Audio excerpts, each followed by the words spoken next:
Assalamualaikum ya akhi ya ukhti.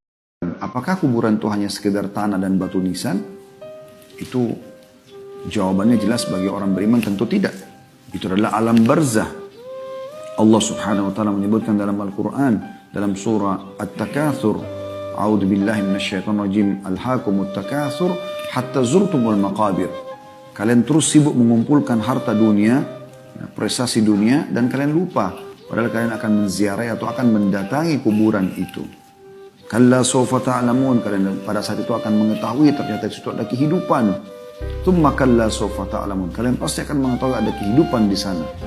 Pada saat Nabi SAW selesai mengubur jenazah seorang sahabat, maka beliau pun SAW mengatakan, sesungguhnya orang mukmin kalau meninggal dunia maka akan datang kepadanya 3 sosok malaikat.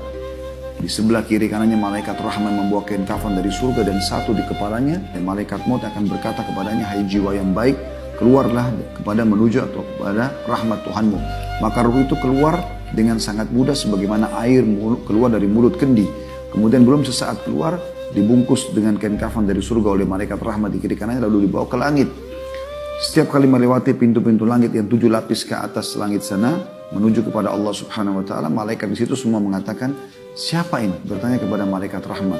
Maka malaikat rahmat mengatakan, ini adalah fulan bin fulan, disebutkan namanya yang paling baik di dunia. Kemudian malaikat-malaikat itu mengatakan, semoga ruh ini lewat di sisi kami. Kata Nabi Muhammad SAW, karena ruh itu mengeluarkan bau lebih wangi daripada bau kasturi. Kemudian kata Nabi SAW, terdengar suara dari langit, Allah berfirman, catatkan hambaku ini termasuk penghuni surga, kembalikan diri dunia, di sana saya ciptakan, di sana pula saya akan bangkitkan.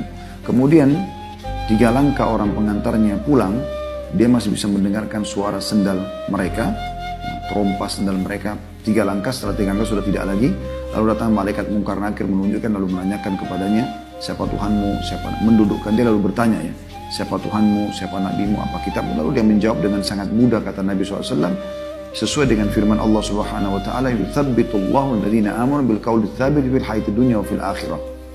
Allah akan menetapkan di lisan orang-orang beriman untuk menjawab pertanyaan-pertanyaan yang ditujukan kepada dia di dunia. Misalnya ditanya, kenapa kamu sholat, kenapa kamu puasa, kenapa kamu mengenakan jilbab, kenapa kamu mencari rezeki halal, kenapa ini dan itu, bisa dijawab kalau dia belajar. Dan juga di akhirat, maksudnya kata para ulama tafsir adalah di kuburan. Kemudian setelah itu dibukakan baginya pintu neraka, dan dia begitu ketakutan orang beriman ini. Kata malaikat, lihat dari apa Allah selamatkan dirimu. Lalu ditutup, lalu dibuka pintu surga, sampailah ke dia wangi-wanginya surga tersebut dengan keindahan yang luar biasa. Dia kagum, malaikat mengatakan, ini tempat kau sekarang dan kau akan kekal di dalamnya. Maka dia pun, si mayit ini berdoa mengatakan, ya Allah cepatkan waktu karena aku ingin masuk ke dalam surgaku. Kemudian setelah itu datang di sebelahnya orang yang tampan, wangi, bersih, sampai si jenazah ini, mayit ini kagum.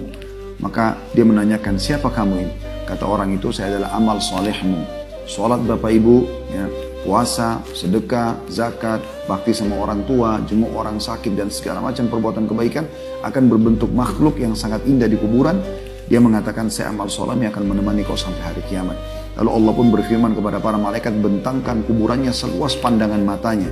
Dan juga tebarkan ya, sampaikan ke dia permadaninya dari surga. Sehingga dia merasakan atau bisa melihat surga tersebut setiap harinya, setiap saat. Maka jadilah kuburannya taman dari taman surga, walaupun dia belum masuk ke dalam surga tersebut.